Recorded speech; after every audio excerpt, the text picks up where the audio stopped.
महाभारत का next part है दोस्तों। लास्ट में गंगा जी आ गई है, देखते हैं प्लेगर है मुझे क्षमा करें माता। आज मैं आपको प्रणाम करने हेतु उठ नहीं पाऊंगा। पिता को पुत्र के परिणाम से सुख प्राप्त होता है पुत्र। माता को तो केवल वास्तविक सुख तभी प्राप्त होता है जब पुत्र अपना सिर माता की गोद में रखे।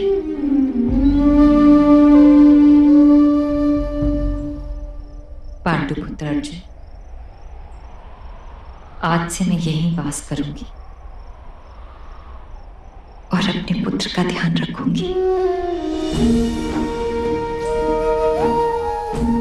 तुम इस उत्तरदायित्व से मुक्त हो वंश। देवव्रत की पीड़ा से दुखी मत होना वंश। सौभाग्यशाली होते हैं वो मनुष्य जिन्हें वृद्धावस्था में फिर से बालक बनने का अवसर प्राप्त होता है। जाओ, तुम अपने कर्तव्य का निर्वाह करो।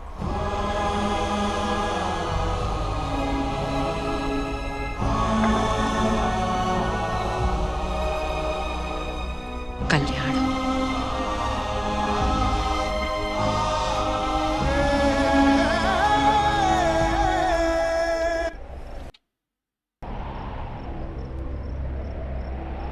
आपका पुत्र होते हुए भी मेरे हाथों अनेक दुष्कर्म हुए हैं।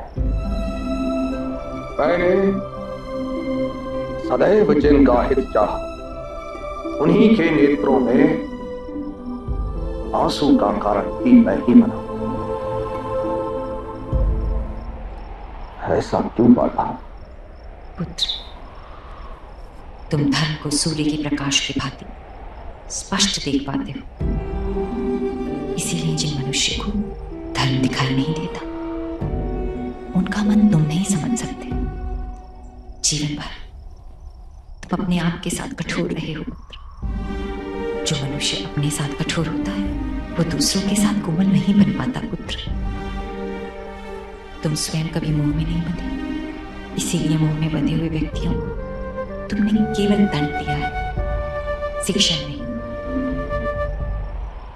हाँ माता, यदि मैं दूसरों की निर्बलता को स्वीकार कर पाता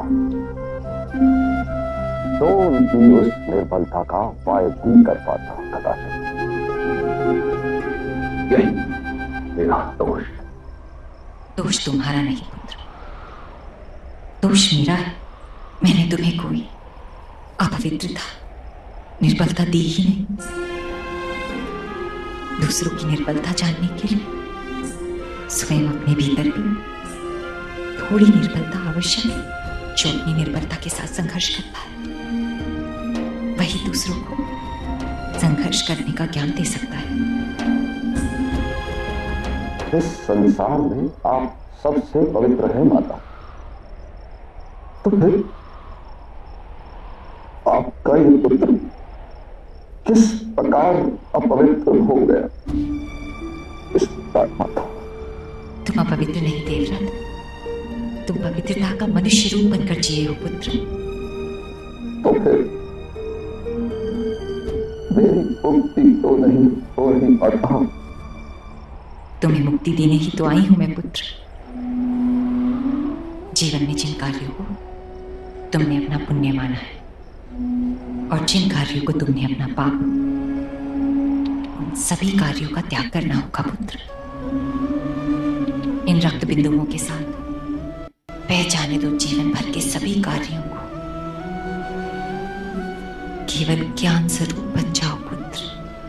और जब कोई योग्य व्यक्ति तुमसे तुम्हारा वो ज्ञान मांगने आए, तो उस ज्ञान का भी त्याग कर दो पुत्र। उस समय मैं तुम्हें अपने जल में समा लूंगी पुत्र। तब तक मैं यहीं तुम्हारे निकट रहूंगी पुत्र। भूमि पर तुम्हारी मृत्यु के पश्चात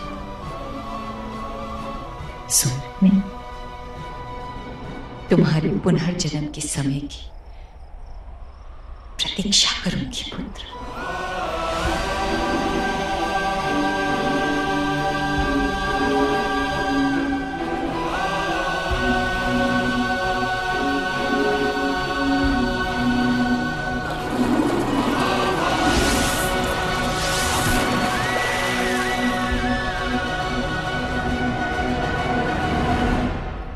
आज मेरे जीवन भर की प्यास तृप्त हो गई माता, तृप्त हो गई।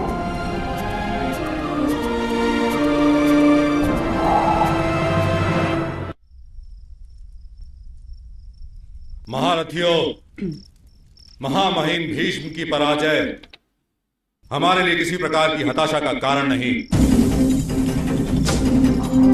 उन्हें पांडवों ने पराजित नहीं किया है, स्वयं उनके प्रण के कारण उन्होंने अपने शस्त्रों का त्याग किया है।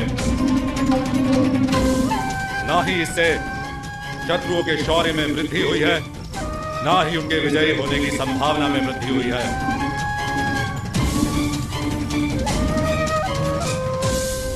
मत भूलो मेरे महारथियों, 8 दिशाओं में 8 विराट हाथी मिलकर आकाश का भार उठाते हैं। उन्हें दिग्गज कहा जाता है, और एक दिग्गज के गिर जाने से आकाश नहीं गिर जाता है। महामहिम भीष्म अवश्य ही महान योद्धा थे,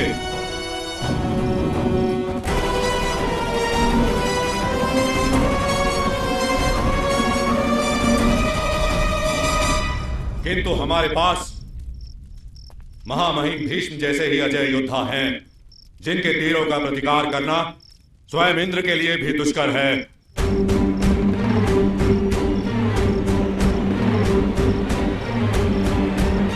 जिनके पास अमोघ शक्ति है, दिव्यास्त्र है, जो महामहिम भीष्म जैसे ही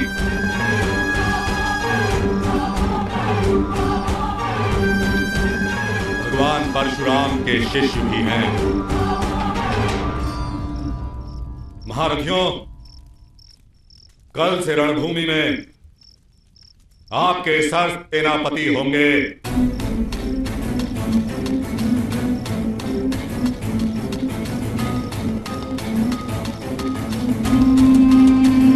भगवान परशुराम के शिष्य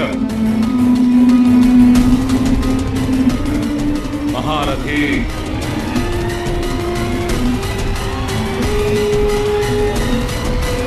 अंगराज कर्ण,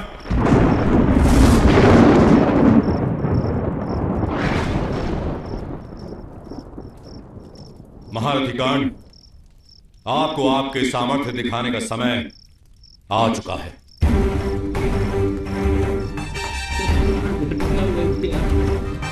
मित्र कर्ण, मुझे तुम पर विश्वास है।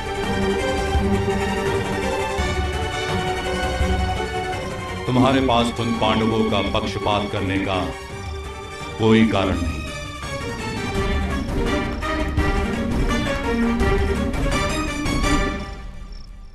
ना ही उन पांडवों के साथ तुम्हारे कोई संबंध है,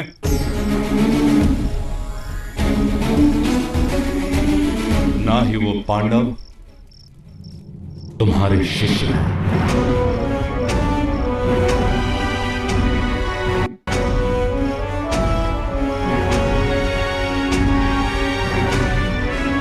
मित्र कर्ण,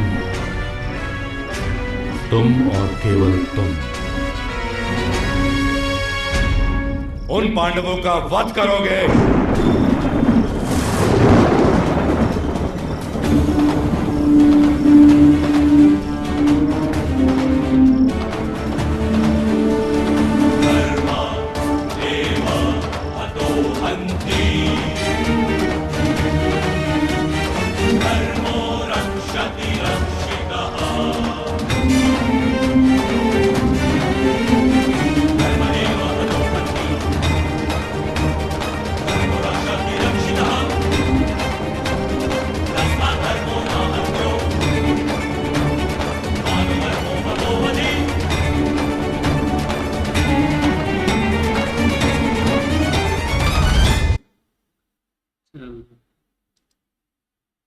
किसी का सगा नहीं दुर्योधन। अभी गुरु जी को भी इसने पीछे छोड़ दिया, उनकी भी इंसल्ट कर दी कि भाई ये सगे नहीं है या ये पक्ष करेंगे, उनके गुरु हैं तो कुछ न कुछ उनके लिए वो करेंगे ना, तो ये भरोसा नहीं करता। हालांकि पहले भीष्मा जी को ताने देता था, तो उनकी मृत्यु करवा दी। अब नंबर लगता है गुरु जी का आने वाला है कि अभी इसको साइड कर दिया और महारथी कर्ण को भाई सेनापति बना दिया। तो ये इसने ना भला मतलब गलत किया है। और वो ये शकुनी मामा को झटका ज्यादा लगा, उसको पता है साधु जी तो वही करता है कि ये साला क्या कर रहा है, तो मुझसे ही नहीं पूछता, अपनी तरह से फैसले करता है। बाकी यार भीष्मा जी वाला देखा ना, वो भी आई, माता का प्यार है भाई। माता जी आई खुद, उन्होंने बोला मैं अभी तुम्हारे साथ हूँ, जब तक मुक्ति तुम्हें नहीं मिलेगी ना मैं तुम्हारे पास ही रहूंगी। और ऐसा लास्ट में भाई पानी छिड़का ना गंगा जी ने, तो भीष्मा जी के चेहरे पे भाई सुकून और मुस्कुराहट आई ना, हमें भी अच्छा लगा। हाँ यार, भीष्म जी भी भाई कुछ ना कुछ उसको आराम मिल गया भाई। माँ जी आई, उसको उसको आशीर्वाद दिया भाई, तुम फिर भी मेरे बेटे पैदा होगे ना, तो ये बड़ी अच्छी बात है कि ना यार, ये भीष्म जी भी खुश हो गए।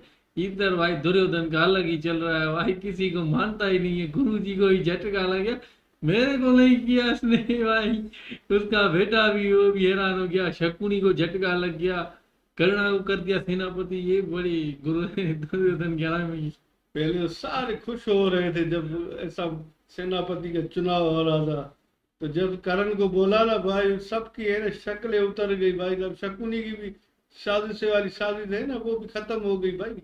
और दिल को ठंडक मिला है ना, फर्स्ट टाइम दुर्योधन ने अधर्म किया है। हाँ, ऐसा वाला धर्म किया है ना, मजा आ गया देखकर। बाकी महाविष्णु जी को भी देखा, गंगा जी ने भी उसको लाश में पानी छिड़का ना भाई, उसकी भी प्यास बुझ गई ना, मजा आ गया। मुझे भी मजा आ गया। ये वाला पार्ट तो कमाल का लगा। ये दुर्योधन तो बड़ा हरामी है और करना भी बड़ा हरामी है। सूद पोता तो नहीं है, दुर्योधन का ही बेटा है। दुर्योधन दुर्योधन वो अधर्मी है जो दूसरों को छोड़ो अपनों से ये धर्म करता है, इतना हरामी है दुर्योधन।